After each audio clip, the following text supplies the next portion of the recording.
Well, this is India's biggest ever global manhunt to hunt down, to track, trace and bring back the enemies of India. Over 100 fugitives scattered across continents are all under the scanner of a coordinated multi-agency crackdown.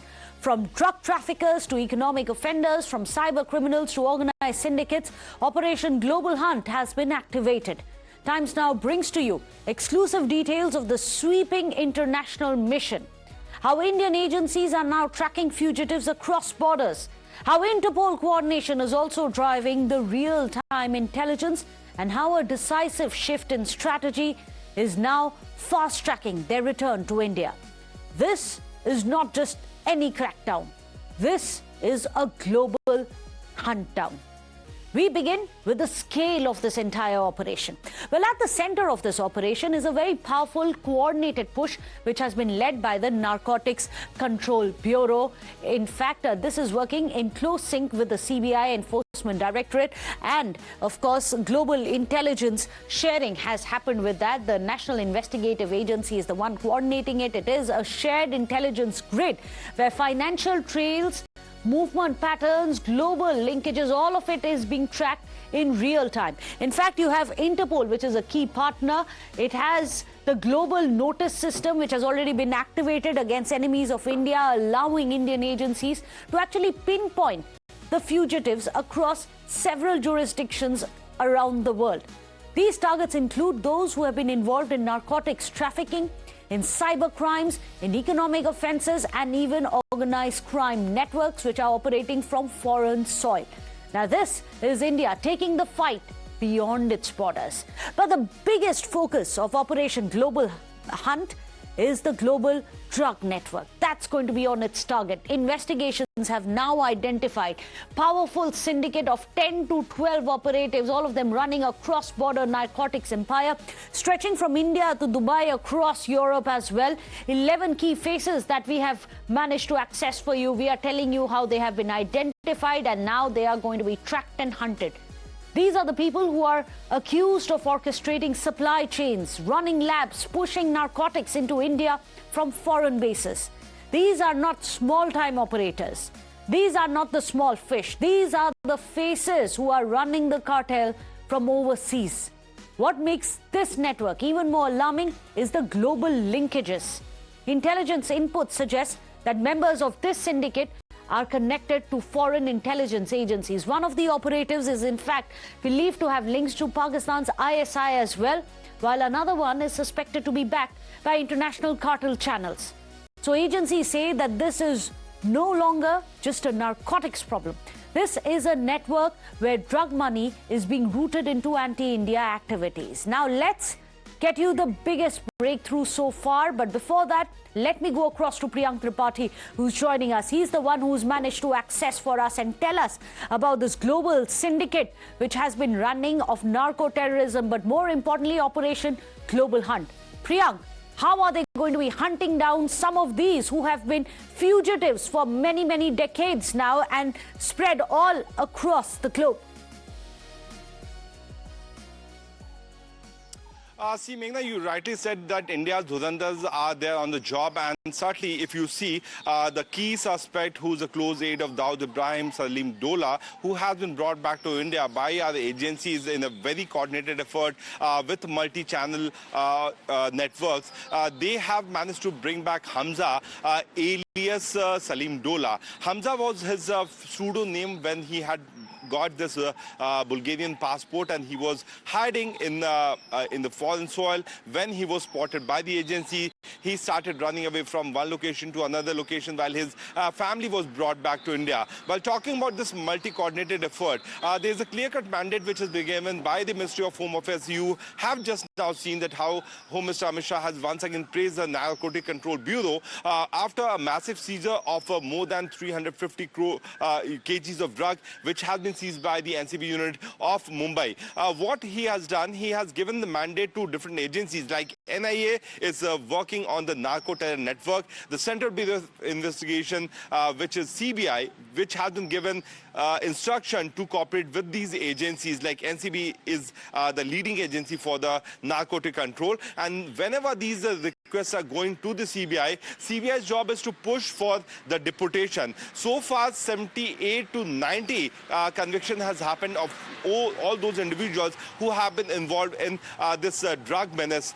What is happening right now that after multiple chain has been blocked by the agencies, like the cross-border supply chain has been curtailed down, they have started manufacturing their own synthetic drug here in India. And the kingpin was Salim Dola, who is right now in the custody of the NCT unit of the Maharashtra unit. What he was basically doing, that he was not only involved in the supply chain, Meghna, but he used to manufacture the synthetic drug at different locations. Yeah. So not just narco terror, it was literally poisoning the future of India. Priyank, do stay on with us because there's another big breakthrough which has happened and we are going to focus on that now. You mentioned Salim Ismail Dola, a close aide of underworld Don Dawood Ibrahim. Well, he has been successfully deported to India from Turkey. Remember, he was on a family vacation with his family, having a vacation when he was nabbed by Indian agency sleuths. Now, sources tell us that Dola was living under a fake identity, that he was carrying a Bulgarian passport under the name Hamza.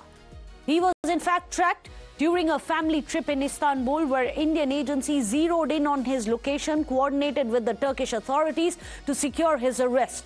A global drug trafficker, he was operating from foreign soil. This, of course, is Dola. As he was brought back, he was going by the identity of Hamza. Now he is in India's custody. But now, another big breakthrough that we are getting for you. Salim Ismail Dola, who is the close aide of Dawood Ibrahim, as we are telling you, has been successfully deported. Sources are telling us that Dola was living under this fake identity. But let's also now tell you about the operation which marks a major shift in India's approach. Instead of long-drawn extradition battles, agencies are now pushing for deportation. That's an interesting one. That's a fast tracking of the return of the fugitives through diplomatic coordination and special aircraft. The strategy was finalized during an Interpol level engagement with a clear objective, which is to identify, to detain, and then to bring back the fugitives without any delay. So extradition is a longer process. Deportation is a faster process. The message is clear that India wants results and it wants them fast, that there is going to be no spending time in the long legal processes of extradition, which can take years, if not decades. But parallel to this global manhunt, there's also Indian agencies who are tightening the noose on the legacy networks as well of underworld. In a major development, the Enforcement Directorate has secured the court approval to seize assets which are linked to Iqbal Mirchi. Iqbal Mirchi, of course, as we all know, a very key aide to Dawood Ibrahim. This is the earliest picture that we have of Iqbal Mirchi. But now, how is the agencies cracking down? Let's tell you about him. He's Dawood Ibrahim's close aide, of course, the underworld finance operator, as he's known, of global money laundering links. In fact, he's a drug trafficking pin, and he's got all the connections. The assets, however, now in the crosshairs, and you have the court order here. The Worli land parcels are now going to be seized by the sleuths. Worli land parcels in Mumbai's Rabia Mansion, as well as Mumbai's Mariam Lodge, Dubai's Hotel Midwest, Dubai's Business Bay units. This is all properties which belong to Iqbal Mirchi, who is the aide of Dawood Ibrahim. Now, all of this is going to be seized by the agencies. Now, as Operation Global Hunt gathers pace, the scoreboard is already building, from deportees to arrests, from asset seizures to intelligence breakthrough. Agencies are steadily dismantling the network. The success board has been massive. Salim Dola, Dawood Ibrahim's aide, he has been identified. He's been deported back to India from Turkey successfully. You also have Jaswinder, or Jazz, who's a UK-based drug mafia operative. He has been arrested by the UAE authorities as well. You also have Sunny Kalra, a key drug network operative who has recently in UAE custody. We are trying to bring him back. There's also Rao Inderjeet Yadav. He is a gangster linked to networks which have been tracked and detained in Dubai. Of course, there is Iqbal Mirchi and the entire network, the underworld network, which has been now exposed. It has about 700 crore rupees of assets, which are all under scanner across Dubai, across many places in Mumbai as well. All of this now is going to be seized. So let me go across to Priyank. Priyank, this is huge. The magnitude of Operation Global Hunt is massive. But tell us the difference between an extradition and deportation and why this is going to be a swifter system of justice. See, Meghna, in extradition, you have to follow all the legal remedies which is available with any kind of individual who has been holding cases against that particular country, while in deportation case, there is the mutual agreement which leads to that. What is very important to be seen that if you look at the last year's data in the year 2025, 2,000 kgs of drug has been seized by the NCB. What is very important, Meghna, is that 37 interpol notices have been served, out of which 5 individuals, all these key conspirators, have already been brought back to India. Now, the biggest challenge for the agencies is the patronage which is being given by the rival, spy agencies. Like if you look at Jazz case, there have been clear-cut instances where Indian agencies have got to know that he has been getting backing from the foreign agencies which have been working to destabilize India's internal security. We have seen that what happened, Meghna, in the northeastern state when one of the mercenary was arrested. Now he has been brought under the NIA's custody. Now we have seen that the manner in which several deportations has been put on hold by multiple agencies because they are the asset of some rival counterpart agency which has been trying to destabilize India's internal security. So there's much more which is being seen above the ground. There's a big challenge for the agencies through which they have managed to secure all these deportations. 35 interpol notices in 2005, which has led to securing 5 deportations, which has already been happened in NCB's case. So there's a much more which need to be done on the ground. That's why the deportation is an easier process if extradition is being taken by these individuals. Right. Then that can lead to having a multiple channel of back channel support which is being given to these drug lords. So that's what is the focus of the agencies right here in India. Well, thank you for getting us the mega details and decoding what Operation Global Hunt is all about, Priyank. This is India's message that we want justice, but we want it swiftly. Thank you so much, Priyank, for getting us this mega exclusive.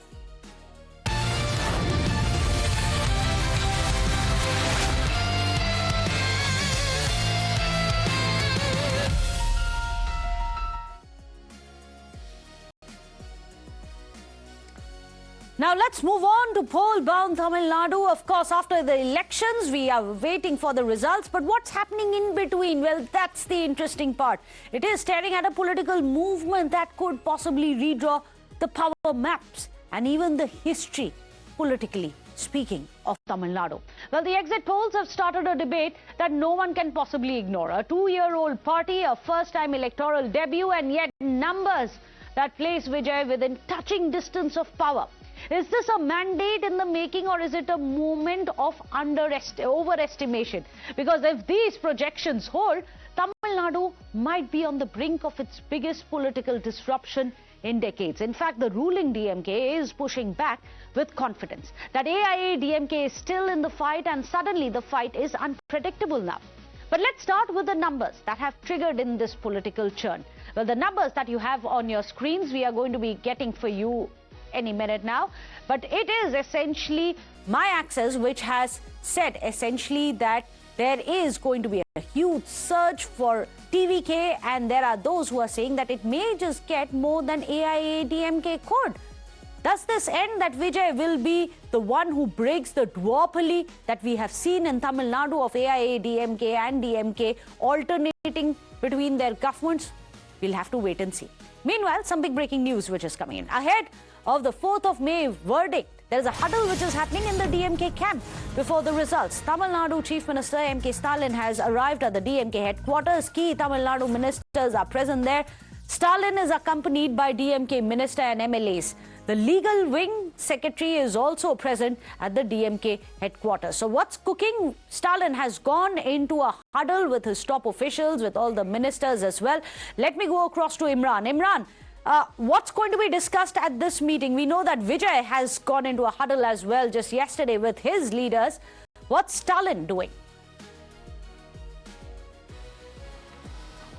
Well, absolutely. Stalin, as the chief minister, has come to his party office. Yes, Arivalam is in the DMK party office. As you can see, the chief minister is here along with the senior leadership of the party. One of the ministers just left from this location. There's a member of parliament. There's an MLA, Balaji, and also the legal secretary, Ilango, who is also there with the chief minister. We have to wait and see what was discussed, because yesterday the chief minister also came here. As soon as he came from his trip from Kodaikanal, he came straight to the party office. He had a discussion with senior leadership, and especially as one of the poll predicted that TVK chief Vijay is going to set to win the Tamil Nadu, it had created a lot of political buzz, whereas the rest of the surveys gave an edge to DMK and their allies. But one particular is My Access poll, My Poll India, gave us edge to the TVK, and that has created a lot of buzz. CM had a discussion yesterday, but today too he is meeting with the legal secretary. He is talking about legal strategy just 2 days ahead of the polling of the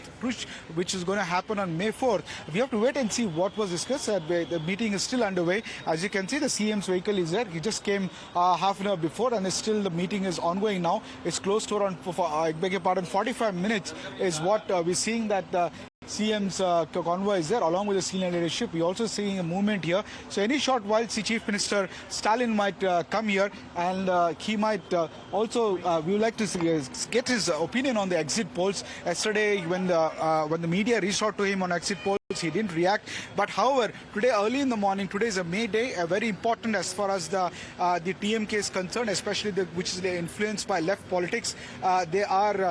So Labor Day holds quite a significance in left politics and the politics of emancipation. So they had CM earlier in the day, wearing the red shirt, very symbolic as far as considered something to work with the workers' union, and some was left were struggling for the workers' rights. So he wore a red shirt and came to the event today in the morning and said that not to worry, gave confidence to the DMK workers, saying that they are winning the elections and they do not have to worry about anything, either about the exit polls. So very interesting. He said, don't worry, we are winning it. But this kind of reiteration, why is it coming? Well, 4 of the pollsters may have given Stalin the edge, but there is that one outer layer which says it may just be Vijay who emerges as the kingmaker. But before we get you the numbers, let's tell you about what Chief Minister Stalin has said, assuring his cadres that DMK will continue to be in office. Watch this. அதேபோல் இன்றைக்கு நம்முடைய கழக தோழர்கள் உழைத்திருக்கக்கூடிய உழைப்புக்கு பலன் வருகிற 4ஆம் தேதி பெறவிருக்கிறோம். அதில் எந்த மாற்றமும் இல்லை, ஒரு துளி அளவு கூட மாற்றம் இல்லை என்பதை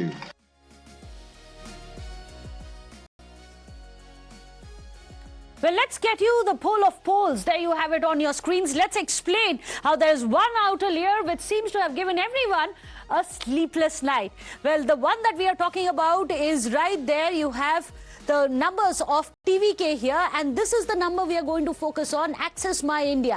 While there are 4 of them, look at the way that they have given numbers. 4 of the pollsters have said that it is going to be an edge to the DMK. In fact, 125 to 145 is what many of them are saying, be it People's Pulse, be Mark, you have Matriz as well, saying 122 to 132. So somewhere above 120 is what at least all of them are saying, that it's going to be a comfortable win for the DMK. You have today's Chanakya, which gives it slightly less, but still in the same roundabout. Vote Vibe gives DMK, this is the lowest projection coming in from the DMK, which is Vote Vibe, which is 103 to 113. People Inside also gives it above 120. So the poll of poll gives you the numbers at the bottom there. 110 to 127 is what pollsters are giving. But now I'm going to draw your attention to what this one, Access My India, is saying, which has really set the cat amongst the pigeon, which projects that Vijay is likely to get 98 to 120. This at a time when the projections for AIADMK as per Access My India is only 22 to 32. So essentially saying that there is a possibility that Vijay may perform better than an EPS. EPS, which carries with him the legacy of JJ Lalita, may have his entire voter share eroded, with women voters may have shifted to Vijay. Also, the projections are that, as per Access My India, that it is the youth which is likely to vehemently support Vijay's electoral debut. So, between the women and the youth, that is where the numbers for Vijay are coming out to be somewhere around 98 to 120. If it is above 200, then there is a possibility that Vijay, in alliance with some of the other parties, perhaps even a Congress or even AIADMK, may just come to power, because remember, Vijay has always projected himself as the alternative to the DMK, and hence a political alliance with the DMK is more or less ruled out. But let's tell you what Vijay is up to. Well, he is likely to visit the Velakani church tomorrow, early morning. And after that, he is likely to go to the Nagaur Dargah Sharif as well. Now, remember, the two seats that Vijay has contested from has massive minority compositions as well. And we have seen him make these symbolic, silent but very symbolic presence that he has marked at churches, at dargahs, even at mandirs, saying that this is going to be the power of people, his way of showing that ahead of 4th of May, he is going to go on a spiritual outreach as well. So Vijay is leaving no stone unturned. He is preparing for the very best, it appears. Vijay is also likely to visit a church in Nagaur, a dargah as well. So let me go across to Imran. Imran is joining us. Imran, what's Vijay's game plan with the spiritual outreach? Well, that's the party spokesperson said that that's a personal visit of actor Vijay, but he's want to give a message of inclusiveness. But we have with us DMK senior leader Mr. Elango. Sir, you just had a meeting with CM Stalin. Are you worried about one of the poll results shows Vijay is winning the election? What was CM discuss about it? No, there were many reports coming from various agencies, and most of them are supporting DMK. One or two may differ, but we are in the field, we go with the people, and our cadres are with the people, and we are confident of winning and forming the next What was the meeting about? Suddenly CM came today without giving any intimation. What was that meeting? What is the huddle? What are you discussing about? Coming daily. Yesterday he came, today he is coming. We generally discuss, and people, the candidates who are contested, come and meet him. Yeah, what was the discussion, sir? Can you give us a little bit? No discussion on these things. Well, he will ask them as to how it is, and they will explain as to how we will win. So he took a ground situation as to what reports coming? Yes. What is it showing, sir? It shows that DMK is going to form not less than 180 seats. Sir, we will win. Yesterday, actor Vijay had a meeting along with his MLAs. He asked them to be there at 6 o'clock. He said, written letter to Election Commission saying there could be disturbances from DMK, also possibility poaching of their MLAs if they come to power. What do you have to say on this? It is not going to happen. They are not going to win many MLAs. One thing, we will form the government, then why should we need MLAs from other parties? We will get around 180 seats. He's going to Velankani Church tomorrow. He's also going to Naguri Dargah. How do you see it? What do you have to say? That is what he thinks. He wants to somehow win without popular support. He has never spoken politics in the state. He is only attacking DMK. People want some politics from him, some ideology from him. Nothing he has spoken about.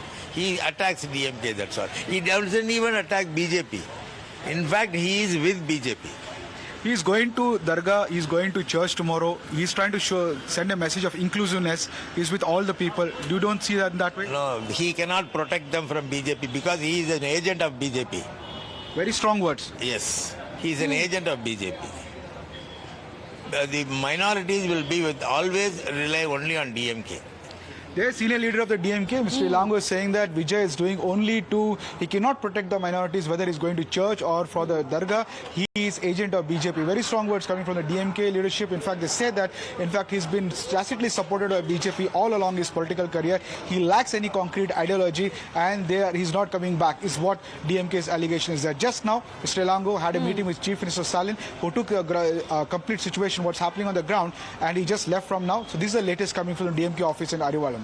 Well, keep tracking the developments on that ground. Thank you so much, Imran, for joining us with those details. So, interestingly, the DMK says Vijay is just a P-team of the BJP, that the minorities will always remain with the DMK. But what about the youth and the women factor? Well, we'll have to wait till the 4th of May to find out which way the Janta has voted. Thank you so much for joining us.